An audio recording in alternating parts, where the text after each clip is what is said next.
people know you as the guy, the selfie video guy. Oh yeah, you're right? the guy with the guy. I love that. Format. I love that. Come here, get so close. We need to talk about this closer.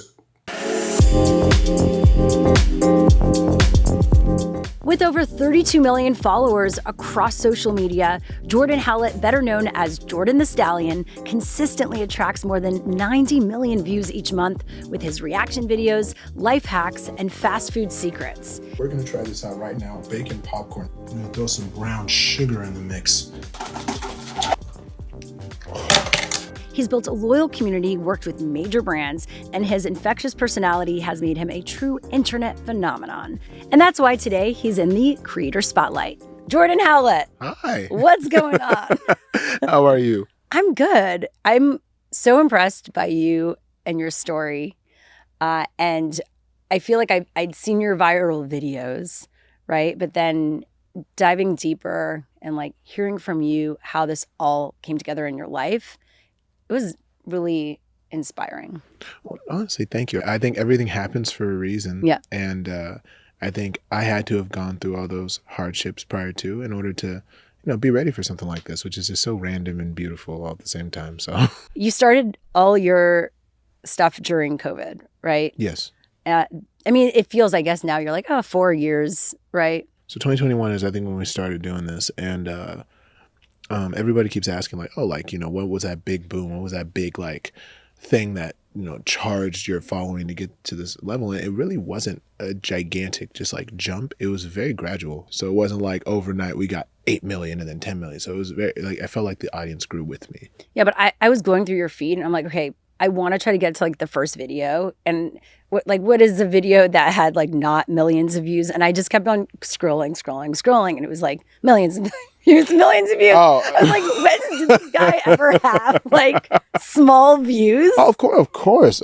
Even to this day, I tell people look, social media is, it's what you make of it, right? Mm-hmm. And, the people always ask what's the secret sauce? What's the secret to the secret is there is none. You listen to your audience. And, you just try to best have fun with it. Never stop thinking of ideas, never stop thinking of stuff, and just always keep as creative as you can. You have so many brand deals that you've done. It seems like probably people hit you up all the time.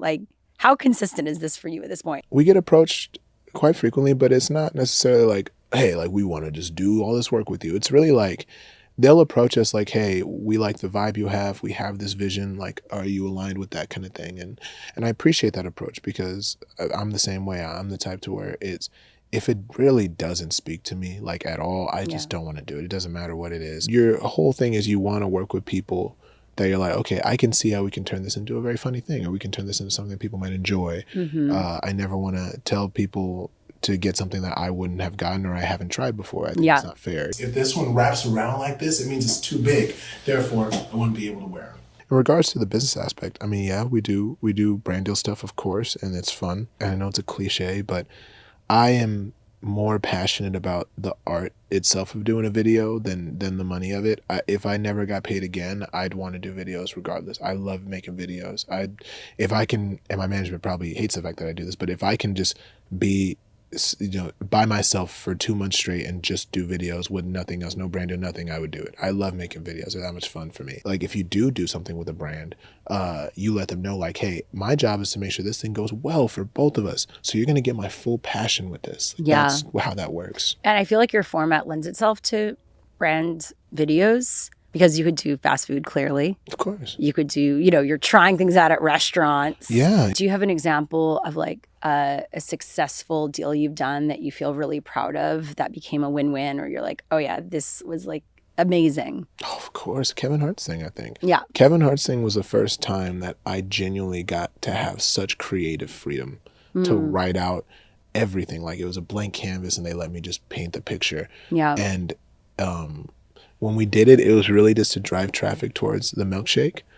And I simply wanted to make sure that, Hart House themselves, got good business out of it. I really wanted them to. Wow. Can I call you Big Kev? No, I go by Petite K. Oh, there you go. All right. Even with your brand deals, these are long scripts. I'm hoping you're reading it from somewhere. Do you memorize it? No. So again, same thing with them. And that's why brands have been really helpful with us. not scripted. They know that I don't, working with a script is really hard for me because it's hard for me to just stay like in that parameter, because there's going to be times I'm like, oh, this would be funny if I had this, I'll just add this. So normally what we'll try to do is like, okay, this is what this thing does. This is kind of the messaging for it. All right, cool. I'm going to do my thing around it, and we'll make sure we touch these points, and we'll do it that way. You know, scripts, I enjoy writing stuff out. Like, best example is like if we collaborate, if we do a collaboration with, you know, somebody of like a Method Man or like even a Donald Glover, whoever the case, right? Amazing individuals. They're so nice people. And because of that, you don't want to waste their time. Like, their time is very valuable. And the fact that they're allowing you that time, it's a responsibility. So you're like, okay, well, I will write something out. So at least you guys know, hey, this is what we'll be doing. It's quick, 5 minutes, if that. I'll make sure that on my end, I don't mess up, so we don't have to take takes on my end. And you can do what you want with it. And I just want to make it the best thing that we can make. And that is the only time where I can really flex that writing muscle. And it's a lot of fun. So with that said, what advice do you have for brands who are looking to work with? And I know you don't like the word creator, but like, you're good. Advice for brands is going to be listen to your audience. I think we're in such a good space of where people want authenticity.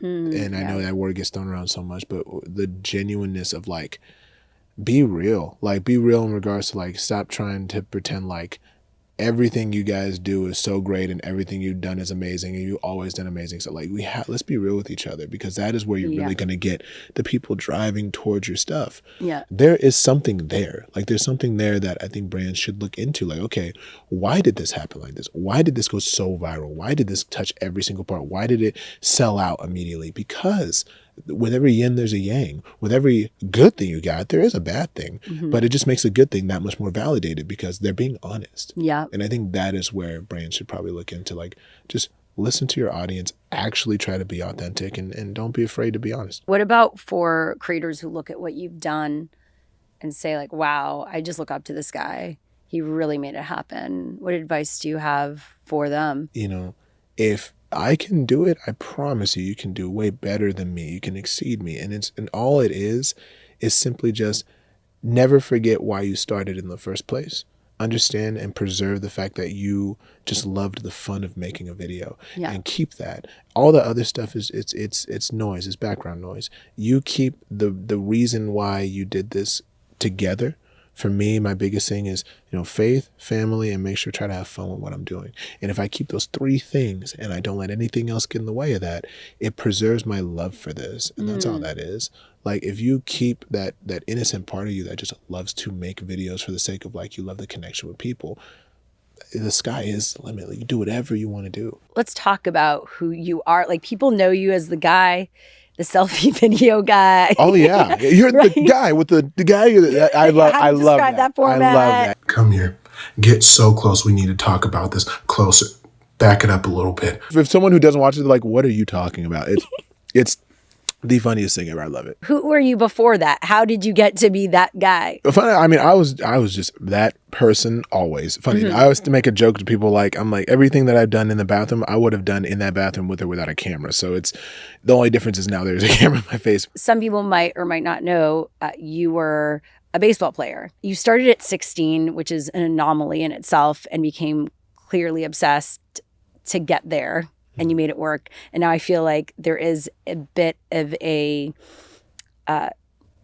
comparison to you then blowing up on TikTok in a weird way. Oh, absolutely. Like, because it seems like you see things and you say, okay, maybe this is possible for me. And then you basically hyper focus on it. You're absolutely right. I think with the journey itself, because a lot of people ask, like, you know, how do you get to, long story short, playing baseball at 16, not knowing how to play, being very bad at it, and then getting so close to that level to where you end up Division I, and you do get so close. And a lot of it is, you know, people do take chances on you. Again, I will always be grateful for the head coach of the Division I school I was at, because he saw me as a human first before a player, and I appreciate that always.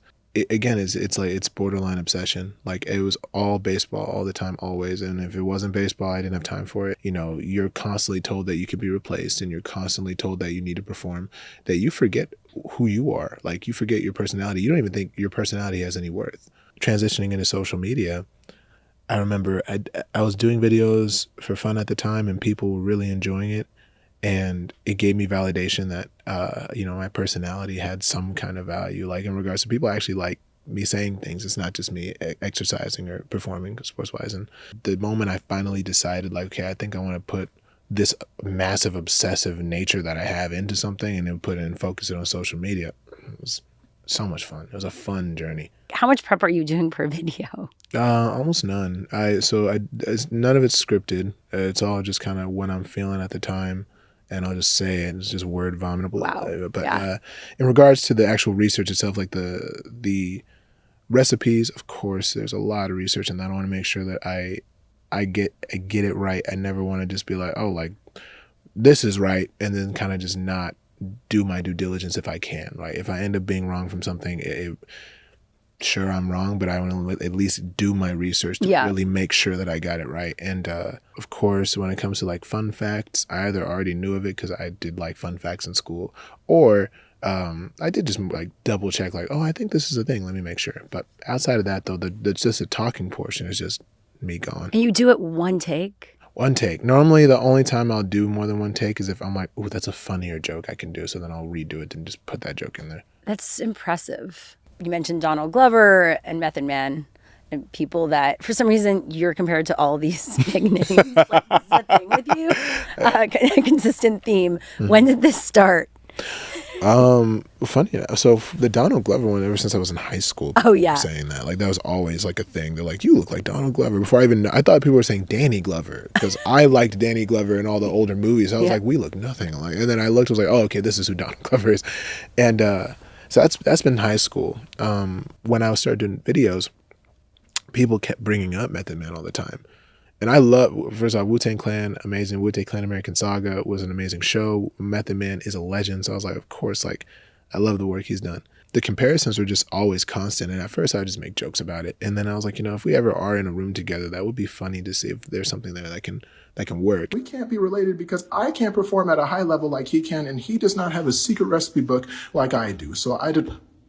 Please don't tell me. Actually, no. I do. You don't have that. I didn't think it was a reality until we did our first collaboration with Kevin Hart. And that was like my first real test to be like, okay, can I work with somebody of a higher standard, like in the same room? And can I keep the focus of everybody and actually try to see if we can make this into something cool? So it gave me the confidence to message Method Man. We didn't follow each other. I DM'd him and I said, I have a really funny idea if you were down to do it. And he hit me back later that day. He's like, let's do it. Just a DM. It was just a DM. I was hoping he'd see it, but I was like, hey, I got a great idea. It takes 5 minutes.